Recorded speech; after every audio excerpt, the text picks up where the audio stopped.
बांग्लादेश में तख्ता पलट करके शेख हसीना को छोड़ना पड़ा, केवल सोशल मीडिया की वजह से गया था। उसका श्रीलंका क्यों बर्बाद हुआ? फेसबुक की वजह से।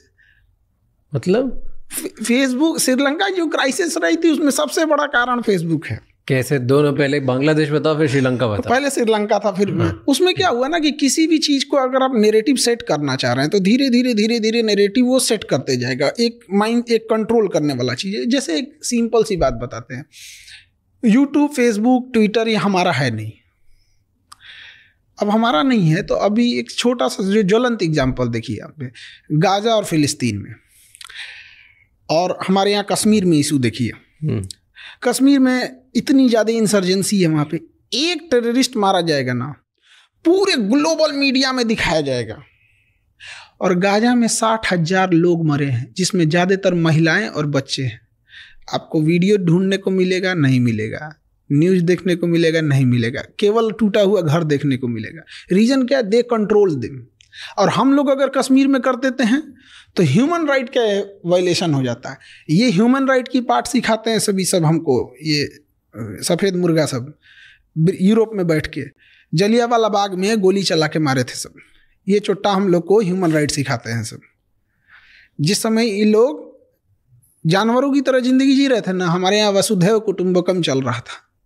जिस समय दुनिया में केवल लूट खसोट मची थी ना, पारसी लोगों को खुद ईरान से भगा दिया गया था ना, तो हमारे यहाँ गुजरात और महाराष्ट्र में उन्हें रहने के लिए शरण दिया गया था।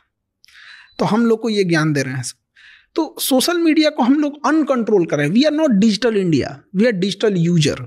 हमारे पास डिजिटल इंडिया हम लोग बोलते हैं उसको, क्या है हमारा? यूट्यूब हमारा है, फेसबुक हमारा। आज अगर यूट्यूब गूगल कह देता है कि आपको अपने जीमेल बना रहे हैं, हर जीमेल का 1 साल का चलाने का हमको 10 रुपये चाहिए, हमें देना पड़ेगा, सब बंद हो जाएगा, एंड्रॉयड उसका हो जाएगा। तो चाइना ने कहा कि we are not digital China, we are not digital user. उसने अपना बना लिया। तो इसको अलग नैरेटिव दिखा रहे हैं कि हमें से कोई सवाल ना पूछे। देखो चाइना का अपना ट्विटर, बट ठीक किया उसने, किया अपना, उसका अपना है ना, उसने चलाने पे बैन नहीं लगाया है, अपना चलाओ। क्या उसकी भाई यूट्यूब नहीं है? उसका अपना है, बाइडू है उसका, वीचैट है उसका, सब कुछ है उसका अपना। हम लोग का एक चीज डिजिटल में बहुत अच्छा हुआ, पेमेंट सिस्टम, यूपीआई, वो बहुत बेहतरीन है। पूरी दुनिया में वैसा नहीं है, बाकी जगहों पे हम लोग का उतना अच्छा नहीं है। तो श्रीलंका में क्या हुआ? श्रीलंका में कम्युनल राइट्स को बहुत बढ़ावा दिया गया फेसबुक ने, बहुत ज़्यादा धार्मिक चीज़ों को बढ़ा के दिखाया, जिस वजह से अनस्टेबिलिटी आने लगी थी वहाँ पे, और एंटी गवर्नमेंट, एंटी एस्टेब्लिश भावनाएं बहुत भड़कने लगी थी, श्रीलंका को तबाह करने लगा। और इसी बीच में जब इकोनॉमिकल क्राइसिस आती है और पहले से एंटी एस्टेब्लिशमेंट माइंडसेट है, तो फिर पूरा सिस्टम कोलैप्स कर जाता है। बांग्लादेश में भी यही हुआ था। अचानक से लोग सड़कों पे 50,000 लोग कैसे आ गए? वो टेलीग्राम पे चल रहा था पहले से, और टेलीग्राम पे कंट्रोल नहीं है गवर्नमेंट का।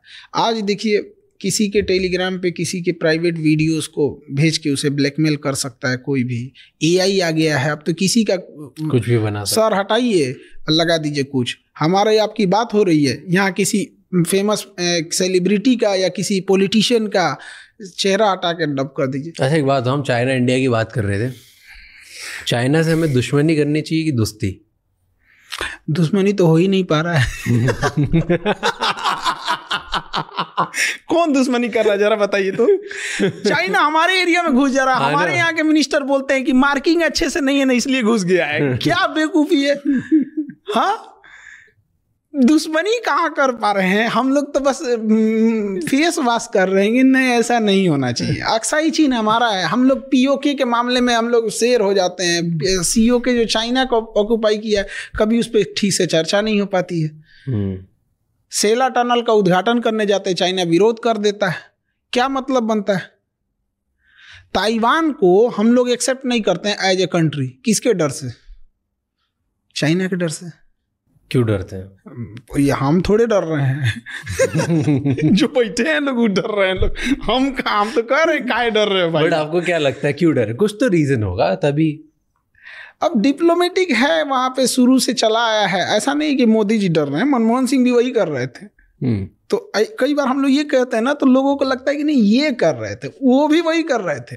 तिब्बत चाइना ने कब्जा कर लिया था, पंचशील समझौता लेके जवाहरलाल नेहरू घूम रहे थे, चाइना ने पीठ पे खंजर मार दिया। अब तिब्बत के मामले में हम लोग खुल के नहीं बोल पाते हैं, दलाई लामा को लेके चाइना हमेशा कुछ ना कुछ वो करते रहता है, तो हम लोग कहाँ चाइना से लड़ ही रहे हैं, कहाँ चाइना से दुश्मनी ही कर रहे हैं। बट कर सकते हैं हम, क्यों नहीं कर सकते? उतना होना चाहिए ना। हमारी इकोनॉमी उनकी इकोनॉमी में जमीन आसमान का अंतर। तो हम लोग ना फेंकने में नीरज चोपड़ा से आगे हैं।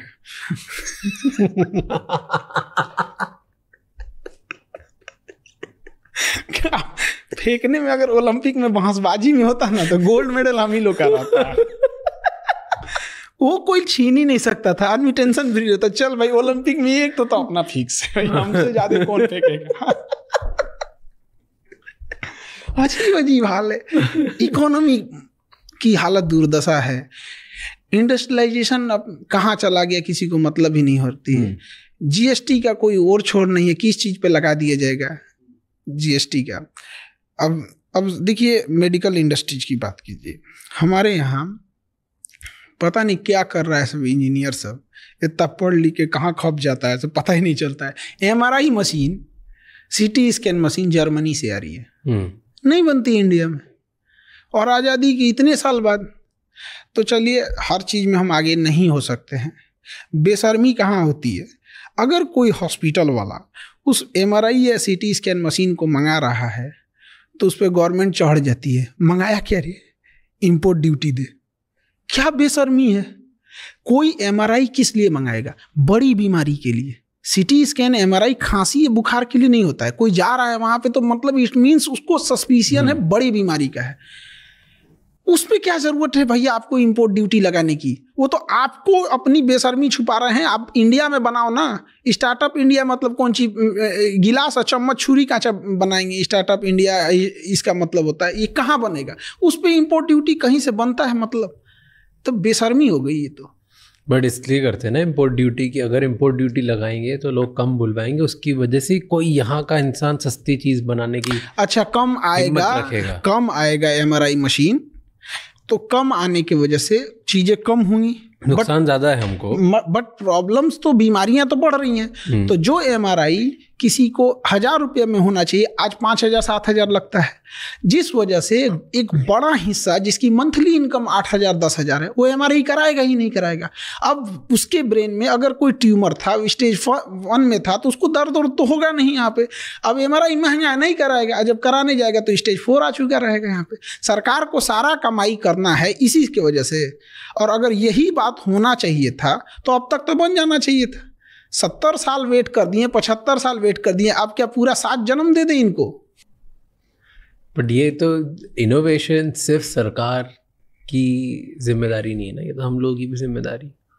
तो उस हिसाब से एक इंफ्रास्ट्रक्चर होना चाहिए, उस हिसाब से एजुकेशन चीज़ें बढ़नी होना चाहिए, उस बात सही बड़े होना चाहिए। यहाँ पे सरकार इंसेंटिव दे, क्यों नहीं बनेगा? लेकिन बस वही है कि आपको हम कितना भी सैलरी देंगे, लेकिन आपके डिपार्टमेंट में वो सरकारी अधिकारी बैठा रहेगा, उससे नीचे देंगे हम आपको। क्यों नहीं प्राइवेट को दे दे बनाने के लिए? आज आप बोलिए अडानी को, अंबानी को 2 साल में खड़ा कर देंगे सही हमारा। जाता क्या है, वहाँ के इंजीनियर को पूछे कितना सैलरी है तुम्हारा, 25 लाख, आ जाओ 30 लाख, खत्म। इसमें कौन सा दिमाग लगाना? इतना आसान थोड़ी होगा, कुछ तो और नुआंसेस होंगे। ऐसा नहीं है कि हर चीज इतनी आसान होती है, बट नामुमकिन नहीं है, और इतना भी मुश्किल नहीं है कि जो 70-75 साल लगा दिए। अमेरिका के सामने हम क्या लैक करते हैं? अमेरिका के पास क्या है, बिजनेस, इंटरनेशनल अपॉर्चुनिटीज ज़्यादा हैं, एंटरप्रेन्योर का पूरा माहौल है वहाँ पर, और गवर्नमेंट भी उसी हिसाब से सपोर्टिव है। तो इस वजह से हमारे यहाँ क्या है ना कि चूँकि इलेक्शंस है, तो इलेक्शंस में क्या है कि एक मेजॉरिटी पब्लिक को ध्यान दिया जाता है, और जो एंटरप्रेन्योर हैं, जो बड़े कारपोरेट हैं, उनको कोई ध्यान नहीं देता है, और ना ही वो लोग कभी इशू बने रहते हैं कभी किसी इलेक्शन का। जैसे डोनाल्ड ट्रंप ने कहा कि हम सरकारी नौकरी ख़त्म करेंगे, लोगों ने इसको सपोर्ट में वोट दे के जिताया। हमारे यहाँ कोई बोल दे गवर्नमेंट नौकरी ख़त्म करेंगे, क्योंकि आपने प्राइवेट में पहले वैसी अपॉर्चुनिटी नहीं दी। तो आप कोई एक पैर पे बैसाखी लेके चल रहा है, तो उसका पहले पैर ठीक कर दीजिए, उसके बाद कहिए हम तुम्हारी बैसाखी छीन लेंगे।